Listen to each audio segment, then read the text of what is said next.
हाँ जी, सभी लोग आगे देखिए।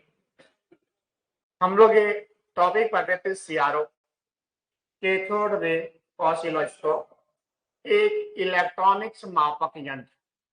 सीआरओ एक प्रकार का क्या है? इलेक्ट्रॉनिक्स मापक यंत्र है। सीआरओ में हमारे सामान्य सीआरओ, स्टोरेज सीआरओ और डीएसओ तीनों टॉपिक सिलेबस में हैं, तो तीनों के बारे में डिटेल से देखेंगे। सामान्य सीआरओ कल पूरा हो जाएगा, परसों स्टोरेज और डीएसओ देखेंगे। तो शुरू करते हैं आज की class. CRO cathode ray oscilloscope में मैंने आपको बताया। सबसे पहले ऑसिलोस्कोप क्या होता है? ऑसिलोस्कोप का मतलब दोलनदर्शी, हिंदी में दोलनदर्शी कहते हैं। उसका तात्पर्य है दोलन को पर्दे पर दिखाने वाला क्या कहलाता है? दोलनदर्शी। दोलन को पर्दे पर दिखाने वाला क्या कहलाता है? दोलनदर्शी कहलाता है। अगर वह कैथोड किरणों का उपयोग करें, कैथोड किरणों का मतलब होता है इलेक्ट्रॉन बीम। क्या होता है? Electron beam. कैथोड किरणों का उपयोग करें तो इसे क्या कहते हैं? कैथोड रे ऑसिलोस्कोप कहते हैं। और कैथोड रे ऑसिलोस्कोप में हमने बनावट में सबसे इसके 5 भाग देखे। सबसे पहला कौन सा? सीआरटी। दूसरा हॉरिजॉन्टल एम्पलीफायर। तीसरा वर्टिकल एम्पलीफायर। चौथा स्वीप ऑसिलेटर। पांचवा पावर सप्लाई। जिसमें मैंने सीआरटी डिटेल से पढ़ा दिया। सारे कंसेप्ट हो गए सीआरटी के। सीआरटी का पूरा नाम फटाफट रिवाइज कर दीजिए। सीआरटी का पूरा नाम कैथोड रे ट्यूब। सीआरटी के मुख्य भागों में सबसे पहले आता है कौन? Electron gun. इलेक्ट्रॉन गन का पहला भाग हीटर, जो कैथोड को गर्म करता है। गर्म होकर कैथोड इलेक्ट्रॉन का उत्सर्जन करता है और फिर वह इलेक्ट्रॉन बीम जाती है कंट्रोल ग्रिड से।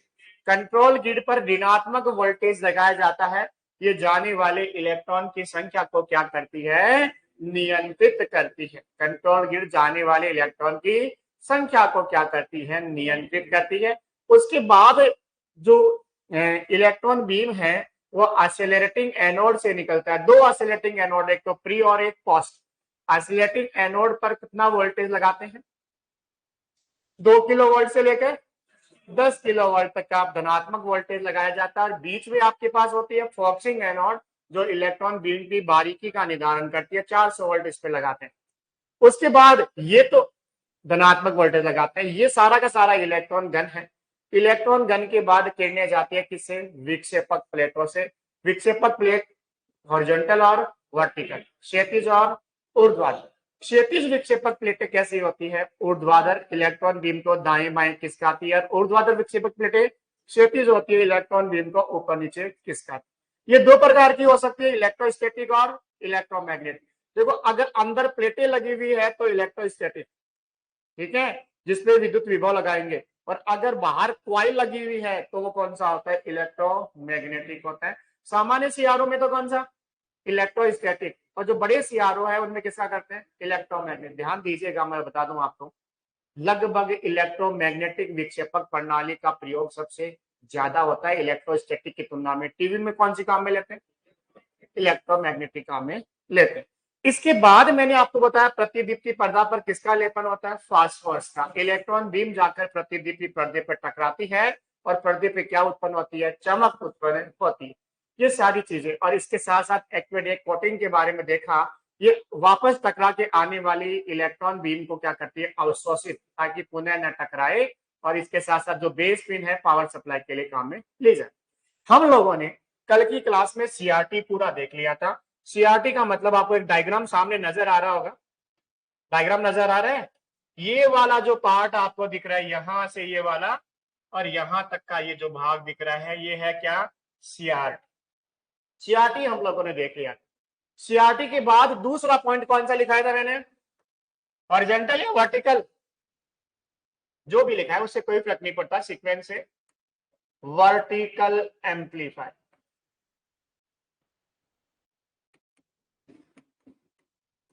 देखो, वर्टिकल एम्पलीफायर क्या करता है, आप थोड़ा गौर से देखना भाई। एक तो इनपुट सिग्नल है ना, वो हमेशा वर्टिकल डिफ्लेक्शन प्लेट पर दिया जाता है, हॉरिजॉन्टल पर नहीं दिया जाता। किस पे देते हैं इनपुट? वर्टिकल पे देते हैं। ये वर्टिकल एम्पलीफायर क्या करता है, इनपुट सिग्नल का क्या करता है, परिवर्धन करता है। और ध्यान दीजिएगा ये सामान्य एम्पलीफायर है, इसके कोई विशेष बातें नहीं है। क्या है, सामान्य वोल्टेज एम्पलीफायर है जो दिए गए इनपुट सिग्नल का परिवर्धन करके कौन सी प्लेटों को प्रदान करता है, वर्टिकल डिफ्लेक्शन प्लेटों को प्रदान है।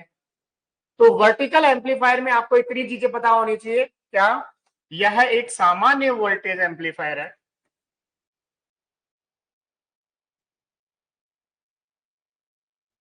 यह एक सामान्य वोल्टेज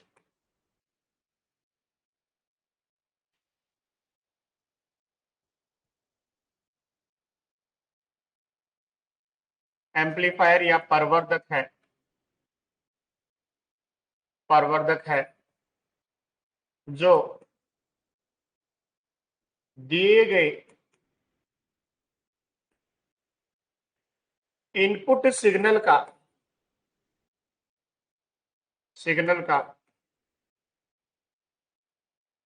परिवर्धन करके, जो दिए गए इनपुट सिग्नल का परिवर्धन करके ऊर्ध्वाधर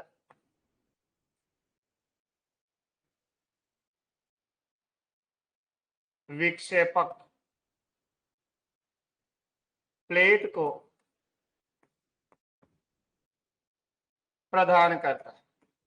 ये सामान्य एम्पलीफायर है, सामान्य वोल्टेज एम्पलीफायर है जो दिए गए इनपुट सिग्नल का परिवर्धन करके कौन सी प्लेटों को प्रदान करता है, ऊर्ध्वाधर विक्षेपक प्लेट को प्रदान करता है। कौन, वर्टिकल एम्पलीफायर। तो वर्टिकल एम्पलीफायर क्या होगा, सामान्य वोल्टेज एम्पलीफायर जो दिए गए इनपुट सिग्नल का परिवर्धन करके कौन सी प्लेटों को प्रदान करता है, कौन सी प्लेटों को, ऊर्ध्वाधर, क्षैतिज नहीं है। कौन सी प्लेटें हैं, ऊर्ध्वाधर, ऊर्ध्वाधर विक्षेपक प्लेट, वर्टिकल डिफ्लेक्शन प्लेट को प्रदान है। यहां तक क्लियर। इसके बाद दूसरा जो आता है अपने पास वो कौन सा आता है, हॉरिजॉन्टल एम्पलीफायर। बोलिए, कुछ डाउट।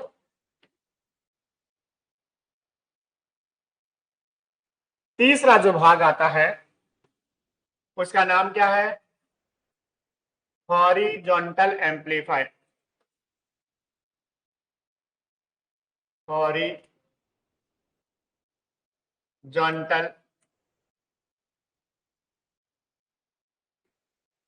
एम्पलीफायर, हिंदी में कहें तो क्षैतिज प्रवर्धक।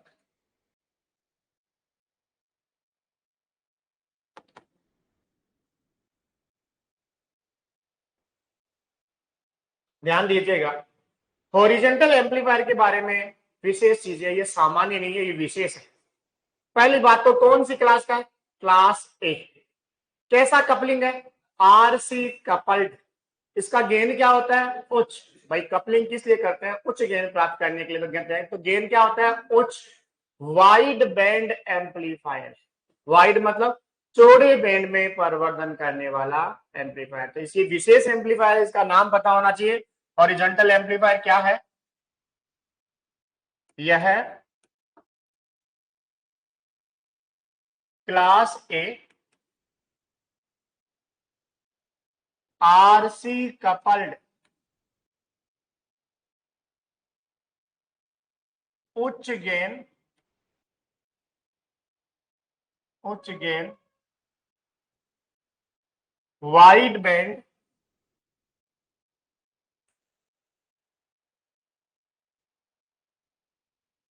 एम्पलीफायर है।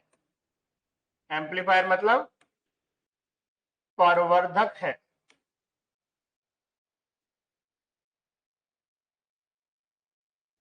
ठीक है, तो इसका नाम जरूर याद रख लेना, ये कैसा है, क्लास ए आरसी कपल्ड उच्च गेन वाइड बैंड एम्पलीफायर। ठीक है, इसके परिवर्धित सिग्नल को किसको देते हैं, हॉरिजेंटल डिफ्लेक्शन प्लेट को प्रदान किया जाता है। ध्यान देना, जो ये हॉरिजेंटल डिफ्लेक्शन प्लेट पर जो सिग्नल देते हैं वो कभी इनपुट सिग्नल नहीं होता, वो होता है सातूत तरंग। कौन सी होती है? सातूत तरंगे होती है, उनको ही हॉरिजेंटल डिफ्लेक्शन प्लेट पर प्रदान किया जाता है। हाँ जी बोलिए। क्या? देखो, wide band amplifier video amplifier होता है, ये बात तो आपकी सही है, लेकिन जो और भी एम्पलीफायर है अगर उनका फ्रीक्वेंसी बैंड चौड़ा हो तो उनको भी वाइड बैंड एम्पलीफायर कहा जा सकता है। ठीक है, हाँ जी।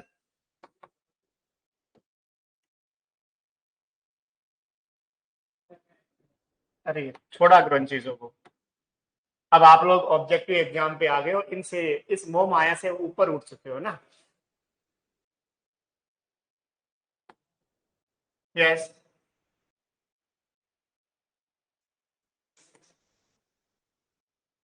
इसके परवर्धित सिग्नल को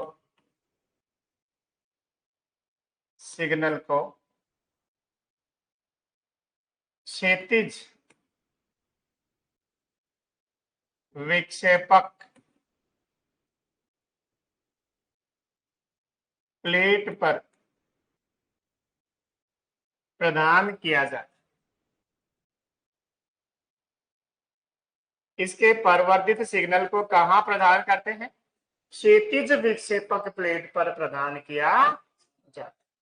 इसके बाद तीसरा चौथा जो भाग आता है, मैं डायग्राम में आपको दिखाया था, देखो ये आपके पास हॉरिजॉन्टल एम्पलीफायर, इसके सिग्नल को किसको दे दिया? क्षैतिज विक्षेपक प्लेट को। लेकिन ये परिवर्तित किसको करता है? ये टाइम बेस्ड जनरेटर, ये एक प्रकार का स्वीप ऑसिलेटर होता है। क्या होता है? स्वीप ऑसिलेटर होता है, जो स्विच के साथ, इसमें स्विच नहीं दिखा रखा, स्विच के साथ में किससे जुड़ा हुआ होता है? हॉरिजॉन्टल एम्पलीफायर से जुड़ा हुआ होता है। नाम क्या है इसका? Sweep oscillator. तो 4 नंबर पॉइंट मैंने आपको बताया था, वो कौन सा है? टाइम बेस्ड जनरेटर, जिसको कहते हैं स्वीप ऑसिलेटर। क्या होता है ये स्वीप ऑसिलेटर? स्वीप ऑसिलेटर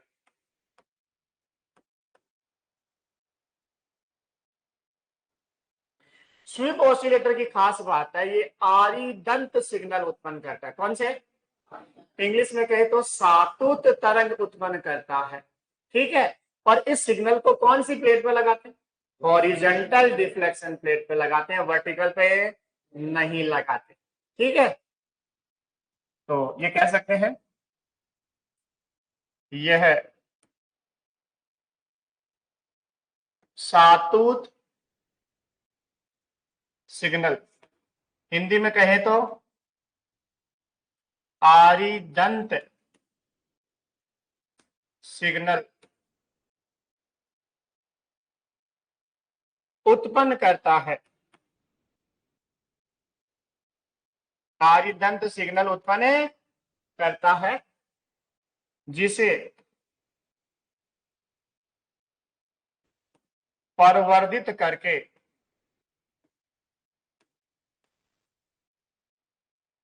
क्षैतिज विक्षेपक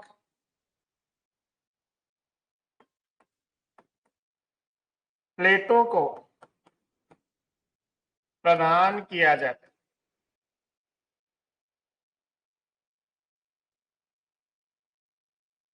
आरिदन सिग्नल उत्पन्न करता है, जिसे हम परिवर्धित करके किसको प्रदान करते हैं? क्षैतिज विक्षेपक प्लेटों को प्रदान करते हैं। पॉइंट क्लियर है? तो आप में से कोई बच्चा बिहार इंस्ट्रक्टर की एग्जाम देने नहीं गया? कल का पेपर है। सीटीआई किसी की नहीं की हुई? लाइव वाले बच्चों में की हुई होगी, क्लास में है 4-5 बच्चे सीटीआई किए हुए, आज वो नहीं आए। कल बिहार इंस्ट्रक्टर की एग्जाम।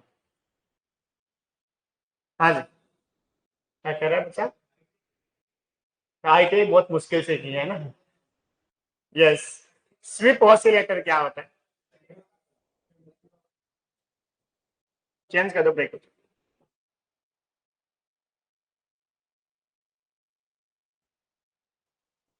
चेंज।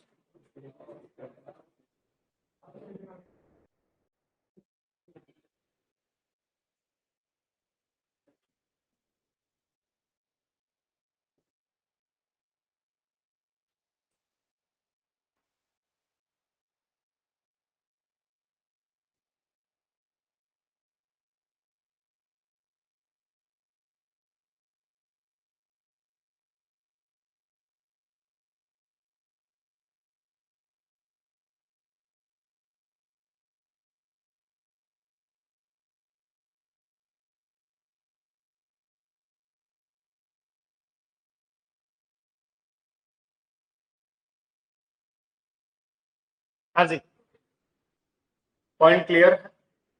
चले आगे। तो स्वीप ऑसिलेटर क्या करेगा, सातुत तरंग उत्पन्न करेगा, जिसे हॉरिजेंटल डिफ्लेक्शन प्लेट को क्या करेंगे, प्रदान करेंगे। ये 4 नंबर पॉइंट। और पांचवा जो पॉइंट है यहां पर, high voltage low voltage supply का दिख रहा होगा, इसको बोलते हैं पावर सप्लाई। क्या बोलते हैं, पावर सप्लाई। देखो इसके कुछ भागों को कम वोल्टेज चाहिए, कुछ भागों को, तो ये प्रदान करने का काम कौन करती है, पावर सप्लाई। देखो हाई वोल्टेज किसके पास जाता है, सीआरटी के पास, और लो वोल्टेज किसके पास जाता है, अदर सर्किट है उनके पास जाता है। ये सारा का सारा भाग किसमें आ जाता है, पावर सप्लाई में। तो पावर सप्लाई में सीआरओ के जिस भाग को उच्च वोल्टेज की आवश्यकता होती है उन्हें उच्च वोल्टेज प्रदान करती है, और जिन भागों को निम्न वोल्टेज की आवश्यकता होती है उन्हें क्या करती है, निम्न वोल्टेज प्रदान करती है। कौन करती है, ये पावर सप्लाई। तो पावर सप्लाई क्या है, 5 नंबर पॉइंट है पावर सप्लाई।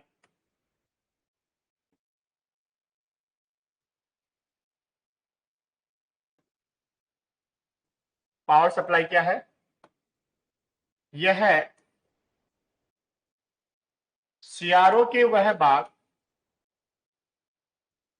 सीआरओ के वे भाग जिन्हें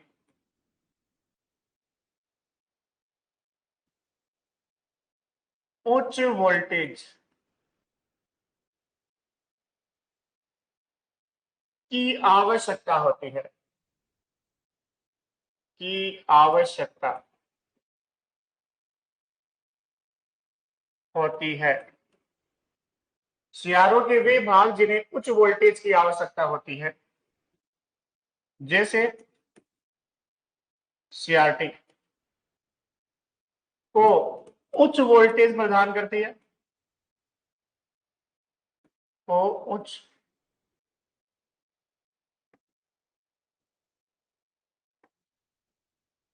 उच्च वोल्टेज प्रदान करती है, एवं अन्य परिपथ को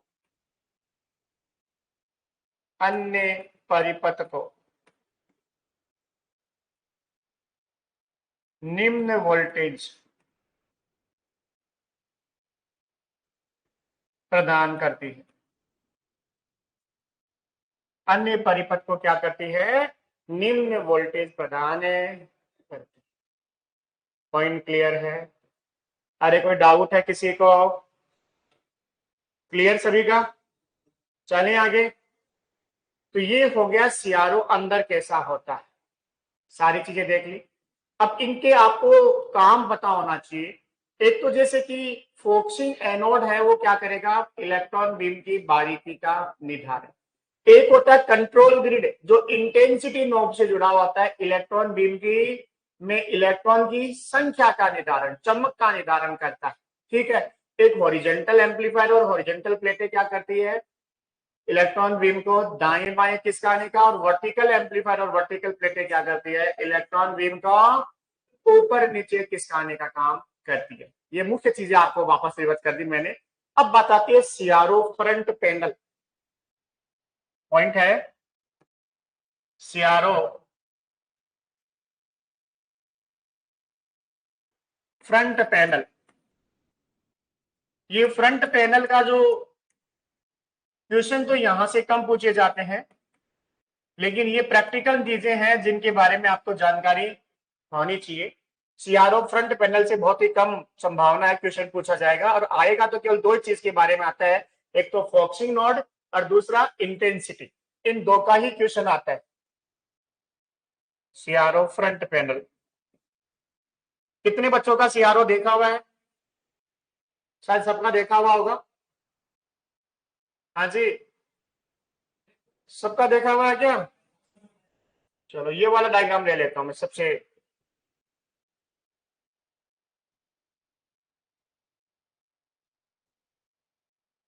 चालू करके नहीं देखा हुआ।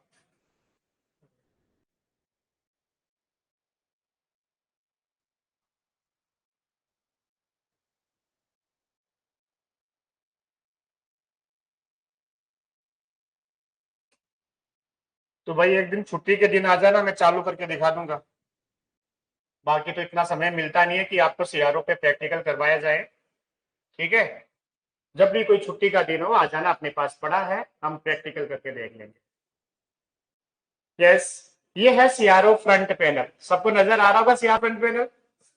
मैं एक एक भाग को मार्क करता चलूंगा और समझाऊंगा पहले, और उसके बाद में लिखा दूंगा ना।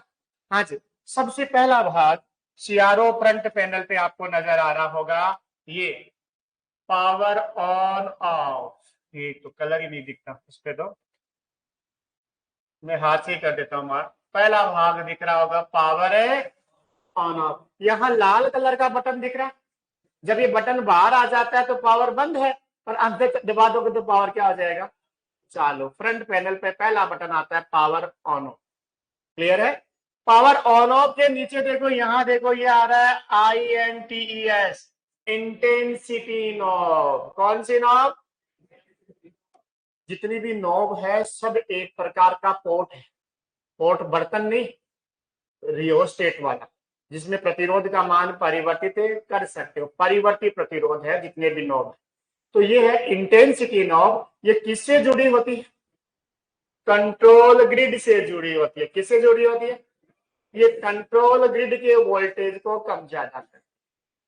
और कंट्रोल ग्रिड क्या करती है? इलेक्ट्रॉन की संख्या को, अब इलेक्ट्रॉन कम हुए तो इंटेंसिटी कम हो गई, इलेक्ट्रॉन ज्यादा हुए तो इंटेंसिटी, यानी कि ये पर्दे पर चमक को कम ज्यादा। पहली बात तो इंटेंसिटी नॉब किससे जुड़ी होती है? कंट्रोल ग्रिड से। काम क्या करती है? पर्दे पर चमक को कम ज्यादा करने का काम करती है। इसके नीचे देखो भाई, फोकस।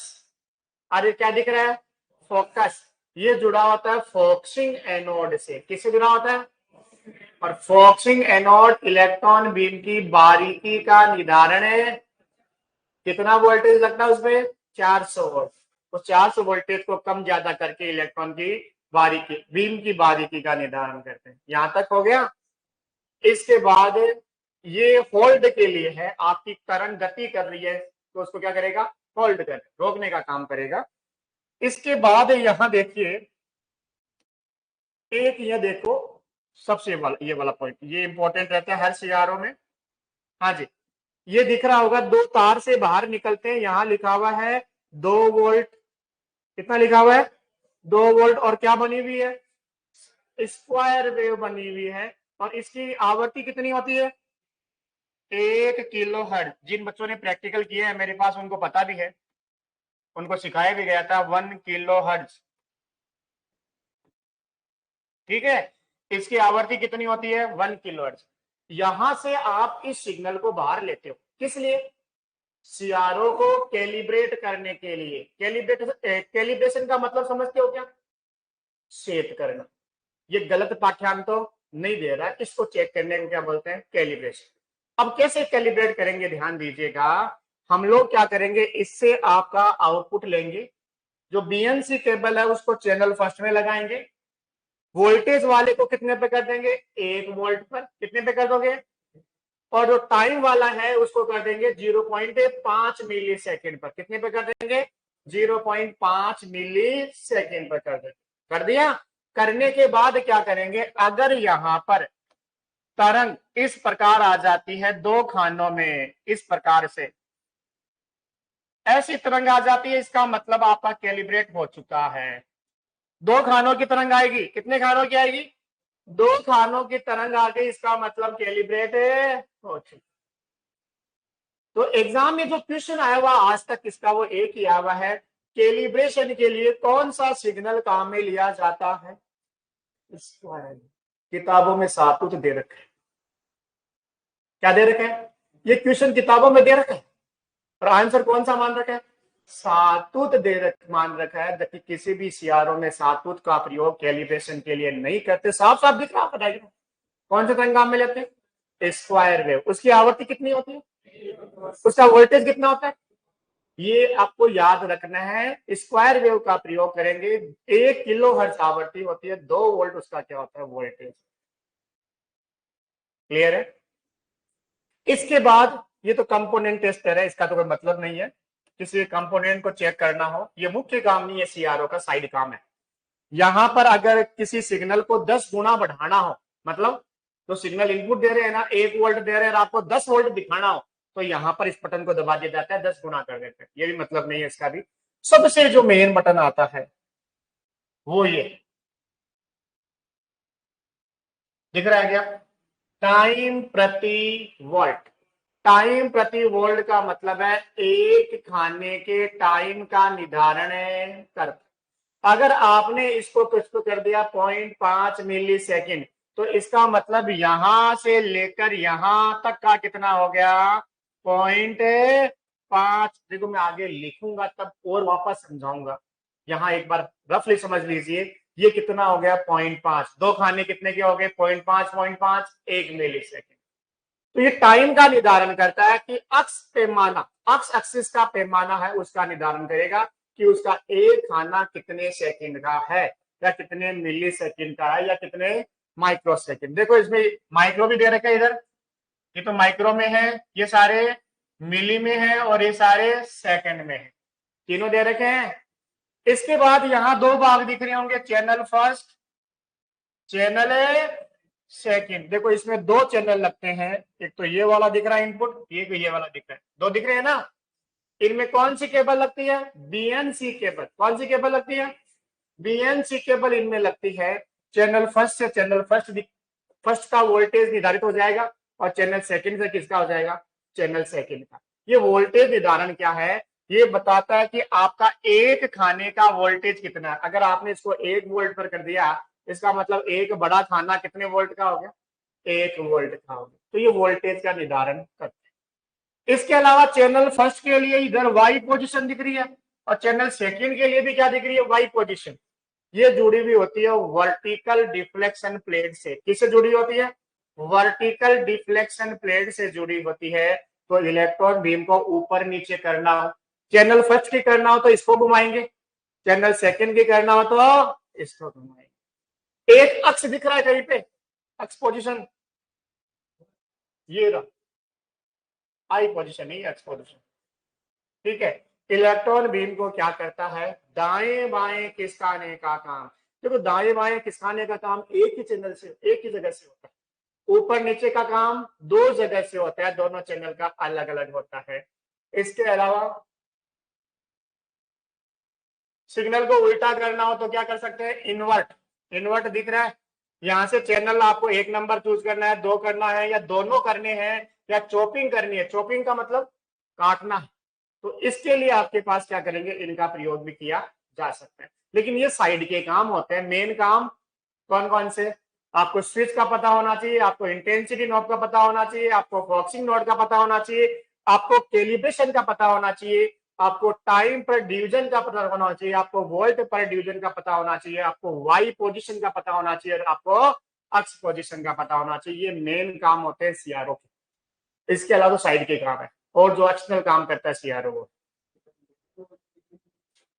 हाँ ट्रिगरिंग भी कर लेते हैं। कई बार क्या होती है, जैसे तो तरंग है चलती हुई नजर आती है आपको, क्या करती है, चलती हुई नजर आती है, उसको ट्रिगर करके भी रोका जाता है, इसको होल्ड से भी रोका जाता है, दोनों ऑप्शन होते हैं, ठीक है। तो उसको ट्रिगर करेंगे, स्थिर करने के लिए क्या कर लेते हैं, उसको ट्रिगरिंग कर लेते हैं। हाँ जी। तो अब एक ही चीज के बारे में मैं लिख देता हूं। ये सारी चीजें आप सीआरओ में प्रैक्टिकल करते हैं, लेकिन इनके क्वेश्चंस पेपर में आते हैं, थ्योरेटिकल क्वेश्चंस। तो सबसे पहला कौन सा है, नाम तो याद हो गए होंगे सबके अब। पहला है ऑन ऑफ स्विच। किस रंग का बटन होता है, लगभग सभी सीआरओ में लाल कलर का बटन होता है, जिसको दबाने से सीआरओ क्या हो जाता है, ऑन हो जाता है, पुनः दबाने पर क्या हो जाता है, ऑफ।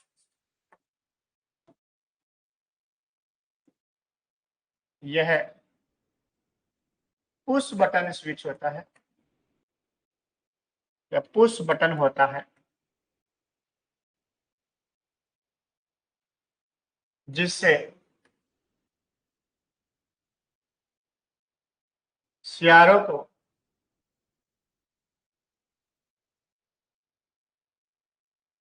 ऑन ऑफ किया जाता है।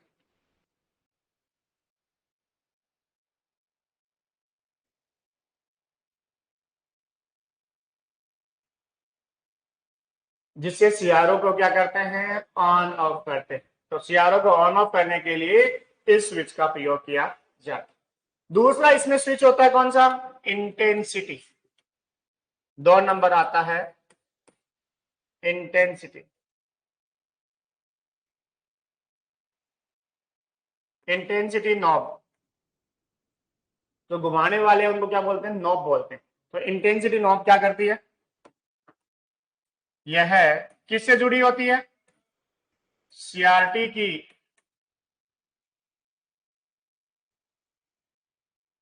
सीआरटी की कंट्रोल ग्रिड से जुड़ी होती है।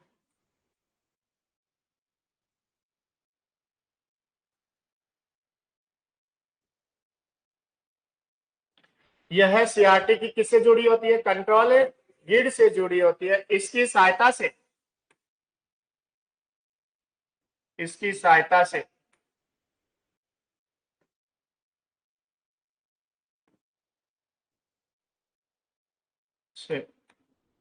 सीआरटी स्क्रीन पर या सीआरटी स्क्रीन पर जाने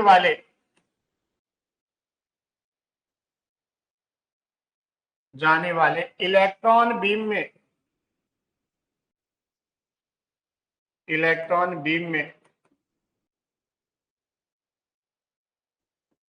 इलेक्ट्रॉन की संख्या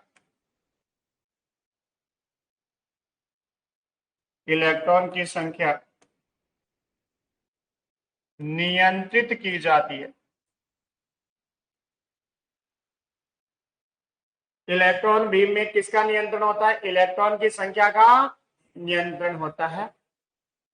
अगला पॉइंट इसी में लिख सकते हैं, इस नॉब की सहायता से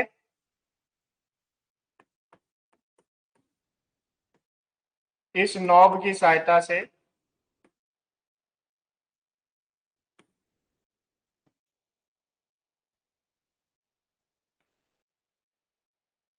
इस नॉब की सहायता से पर्दे पर चमक को कम ज्यादा किया जाता है किया जा सकता है। इस नॉब की सहायता से पर्दे पर चमक को क्या कर सकते हैं, कम ज्यादा कर सकते हैं। पॉइंट क्लियर है। ऑन ऑफ स्विच और इंटेंसिटी नॉब हो गया। उसके बाद आता है फोकस नॉब। 3 नंबर आता है फोकस नॉब।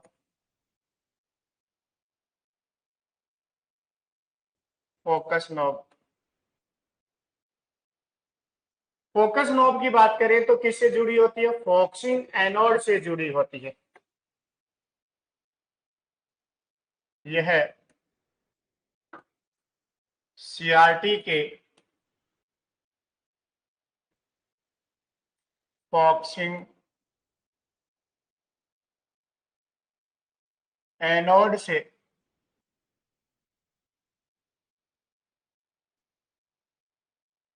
जुड़ी होती है।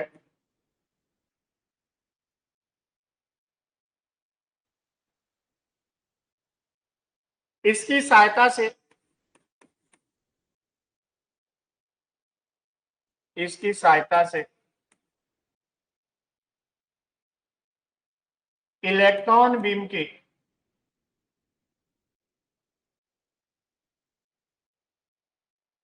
बारीकी का निर्धारण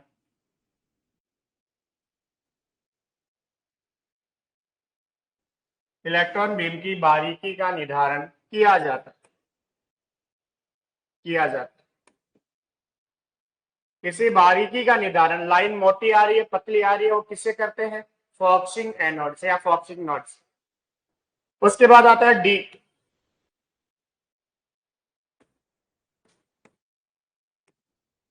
कैलिब्रेशन। कैलिब्रेशन होता है, 1 मिनट, कैलिब्रेशन।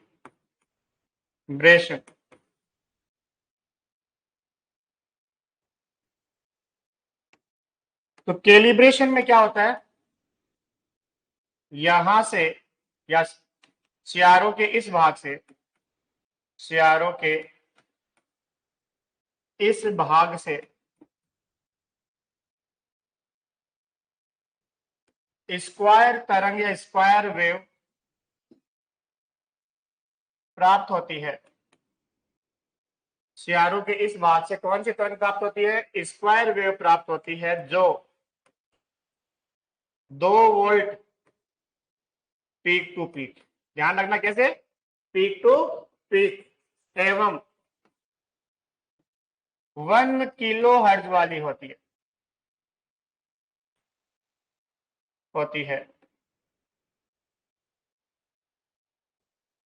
इसकी सहायता से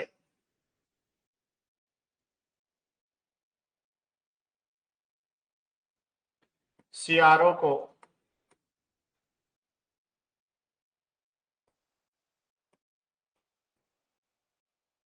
कैलिब्रेट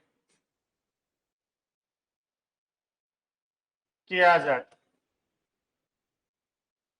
इसकी सहायता से सियारों को क्या करते हैं, कैलिब्रेट करते हैं। तो कैलिब्रेशन में क्या होता है, कैलिब्रेशन में आपके पास कौन सी तरंग मिलेगी, स्क्वायर वेव, कितना वोल्टेज होगा उसका पीक टू पीक, 2 वोल्ट, आवृत्ति कितनी होगी,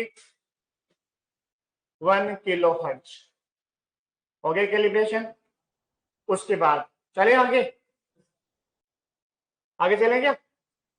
इसके बाद आता है अक्स पोजीशन।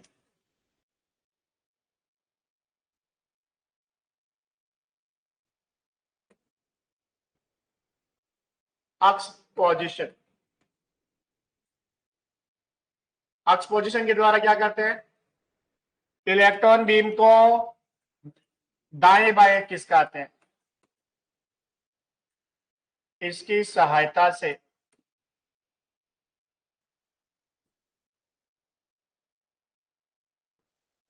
इलेक्ट्रॉन बीम को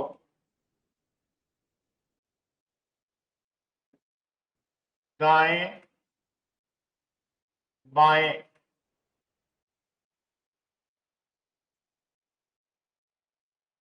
खिसकाया जाता है।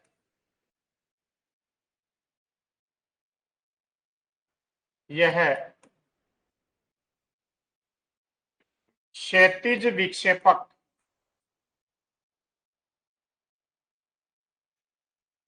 प्लेट से जुड़ी होती है।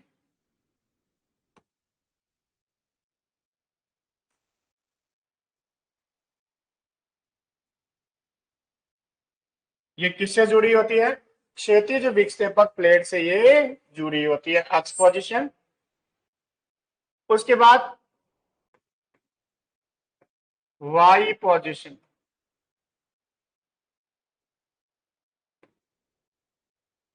वाई पोजीशन क्या है,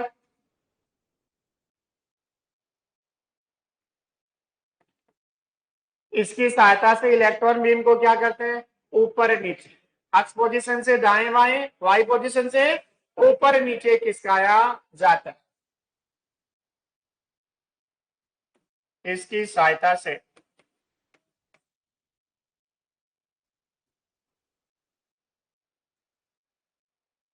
इलेक्ट्रॉन बीम को ऊपर नीचे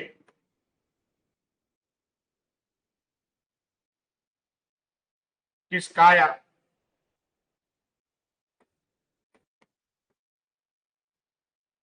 जाता है। इसकी सहायता से इलेक्ट्रॉन बीम को क्या करते हैं, ऊपर नीचे खिसकाते हैं। और ये किससे जुड़ी होती है, वर्टिकल डिफ्लेक्शन प्लेट, ऊर्ध्वाधर विक्षेपक प्लेट से जुड़ी होती है। यह ऊर्ध्वाधर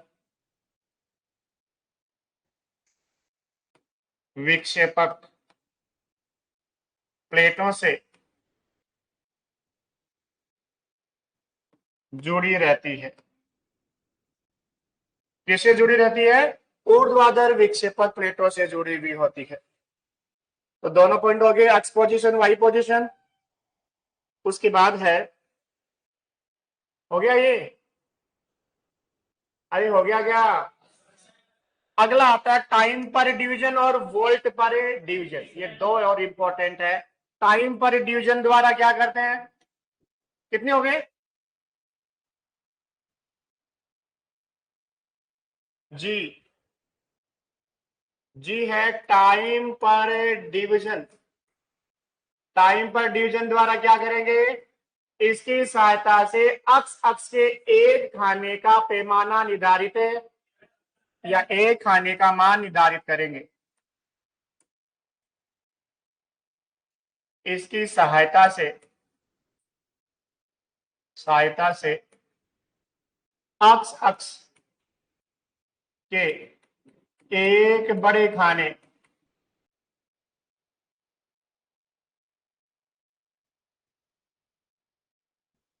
का समय निर्धारित करते हैं। अक्स अक्स पर एक जो बड़ा खाना है उसका समय किसकी सहायता से निर्धारित करते हैं? इसकी सहायता से। कैसे? ये क्या करेगा? एक खाना बराबर, एक खाना मतलब 1 सेंटीमीटर। 1 सेंटीमीटर बराबर आप जिस पे सेट करोगे ना वो हो जाएगा। ये आपके पास सेट किया गया, सेट किया गया माइक्रो सेकेंड हो सकता है, मिली सेकेंड हो सकता है, या सेकेंड। तीनों में कहीं भी सेट कर सकते हो, माइक्रो में कर सकते हो, मिली में कर सकते हो और सेकेंड में कर। जहां आप सेट करोगे वो मान हो जाएगा एक खाने का।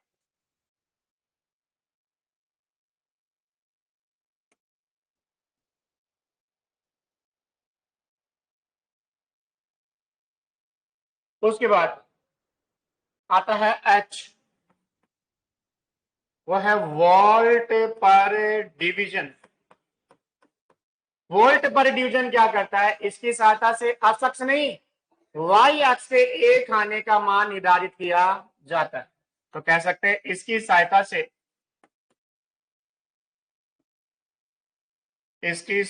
से वाई अक्ष के एक खाने का, एक खाना मतलब कितने सेंटीमीटर का होता है? 1 सेंटीमीटर का विभव निर्धारित किया जाता है। ठीक है, वाई अक्ष के एक खाने का विभव निर्धारित किया जाता है किससे? वोल्ट पर डिवीजन।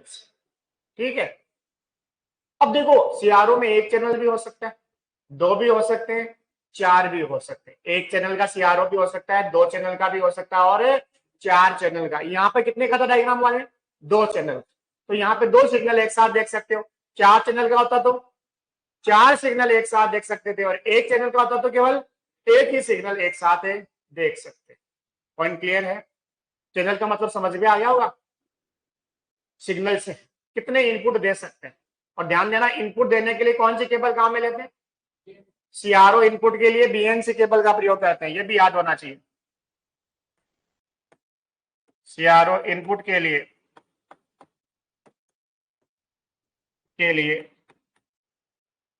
बीएनसी केबल का प्रयोग होना चाहिए। बीएनसी केबल का प्रयोग किया जाता है। सीआरओ के इनपुट के लिए कौन सी केबल को काम में लेते हैं? बीएनसी केबल का प्रयोग किया जाता है सीआरओ इनपुट के लिए। हाँ जी, हाँ हाँ, ये वर्टिकल डिफ्लेक्शन प्लेट से जुड़ेगा। ये किससे जुड़ेगा? हॉरिजॉन्टल डिफ्लेक्शन प्लेट से। लिख देता हूं मैं, ये डिफ्लेक्शन, हाँ डिफ्लेक्शन प्लेट से भी कर सकते हो। ये वर्टिकल से जुड़ेगा, किससे जुड़ेगा? हॉरिजॉन्टल। ध्यान रखना ये नहीं जुड़ता वर्टिकल डिफ्लेक्शन से। ये तो केवल और केवल बीम की चौड़ाई का निर्धारण करता है। समझ में आई बात? जबकि वर्टिकल और हॉरिजॉन्टल डिफ्लेक्शन प्लेट से जुड़ता है कौन सा? अक्स पोजीशन और वाई पोजीशन। ये नहीं जुड़ते, अक्स पोजीशन और वाई पोजीशन जुड़ते हैं। ये तो खानों की जो आगे की डिस्टेंस है ना उसका निर्धारण करते हैं कि कितनी दूरी के बाद सिग्नल टकराएगा। बीएनसी केबल दिखा देता हूं मैं कैसी होती है। जिन्होंने प्रैक्टिकल किया है उन्होंने देखी भी है।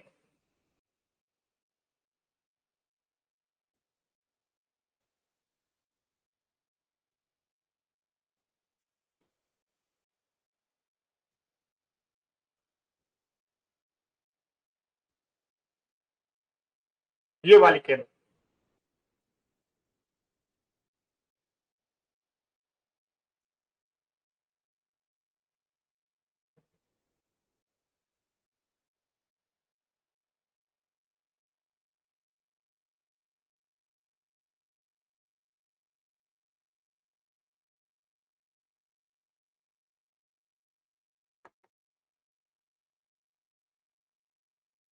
BNC cable.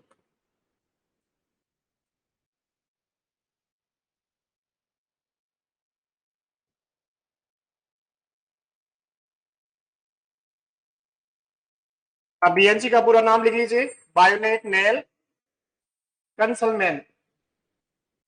BioNTech Neill Concelman. Bayonet Neill Neill कंसलमैन।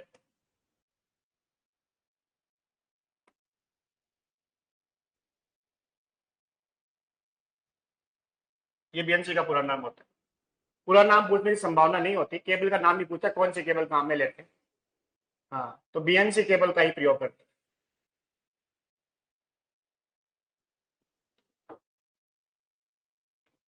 हो गया। ये तो बात होगी सीआरओ फ्रंट पैनल। अब सीआरओ के द्वारा मापन कैसे करेंगे वो अगली क्लास में देखेंगे। इसके अलावा लिसाजस पैटर्न के बारे में, स्टोरेज सीआरओ के बारे में और डीओसओ के बारे में नेक्स्ट क्लास में देखा जाएगा। 2 क्लासें और होगी इसकी। तो आज की क्लास के लिए इतना ही।